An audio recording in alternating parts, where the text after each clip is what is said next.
আসসালামু আলাইকুম viewers, welcome back to my channel আপনাদের কুকিং ওয়ার্ল্ড। আজকের রেসিপি আলুর চপ। কিভাবে আলুর চপ তৈরি করলে 3 থেকে 4 ঘন্টা একদম মচমচে থাকবে সেই রেসিপিটি আপনাদের সাথে শেয়ার করছি। তো চলুন দেখে নেই রেসিপি। এখানে আগে বেসনের গোলাটা রেডি করে নেব।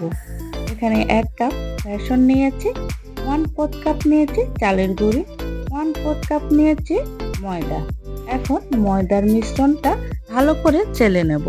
চালা হয়ে গেলে এখন এর মধ্যে এক এক করে সবগুলো মশলা মিশিয়ে নেব। এখানে হাফ চা চামচ নিয়েছি আদা বাটা, হাফ চা চামচ নিয়েছি রসুন বাটা,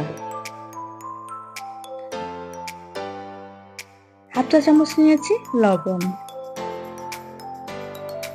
হাফ চা চামচ নিয়েছি মরিচের গুঁড়ি, হাফ চা চামচ নিয়েছি হলুদের গুঁড়ি, হাফ চা চামচ নিয়েছি জিরা গুঁড়ি। এখন অল্প অল্প পানি দিয়ে একটা মসৃণ ডো তৈরি করে নেব। এখানে 1 কাপের জন্য পরিমাণটা এরকমই হবে, এর থেকে যদি বেশি নেন তাহলে পরিমাণটা বেশি হবে। এই যে বেসনের গোলাটা একদম রেডি হয়ে গেছে। এখন 10 মিনিটের জন্য রেস্টে দেব।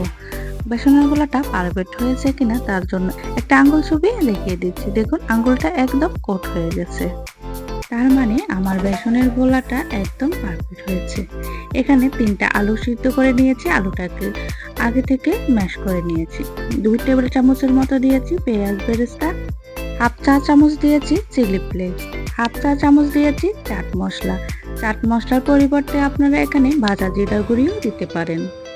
হাফ চা চামচ দিয়েছি লবণ, 1 টেবিল চামচ মতো দিয়েছি ধনেপাতা কুচি। এখন সবগুলো উপকরণ ভালোভাবে মিশিয়ে নেব।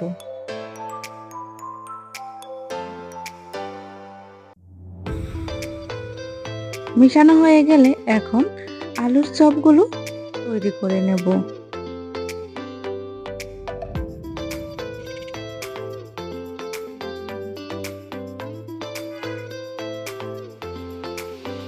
এভাবে সবগুলো আলুর চপ রেডি করে নেব।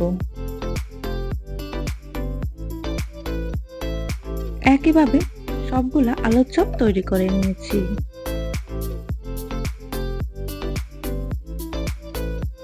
এই যে রেডি হয়ে গেছে সবগুলো আলুর চপ। এখন বেসনের মধ্যে হাফ চা চামচ দিয়ে দিচ্ছি বেকিং পাউডার। বেসনের গোলার সাথে বেকিং পাউডারটা ভালোভাবে মিশিয়ে নেব একটা হ্যান্ড হুইস্কের সাহায্যে। এখন এখানে 2 টেবিল চামচের মতো দিয়ে দিচ্ছি ফুটন্ত গরম তেল।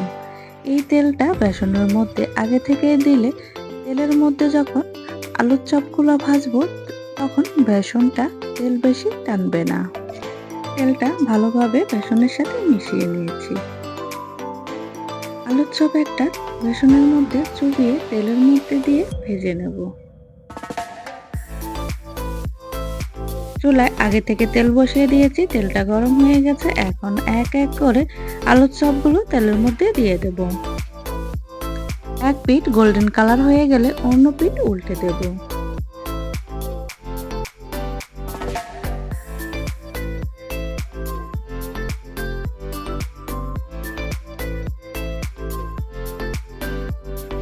নেড়ে চেড়ে পছন্দ মতো কালার চলে আসলে তেল থেকে তুলে নেব।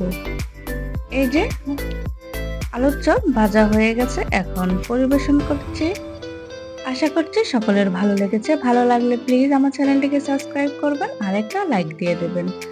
ভালো থাকবেন সবাই। আল্লাহ হাফেজ।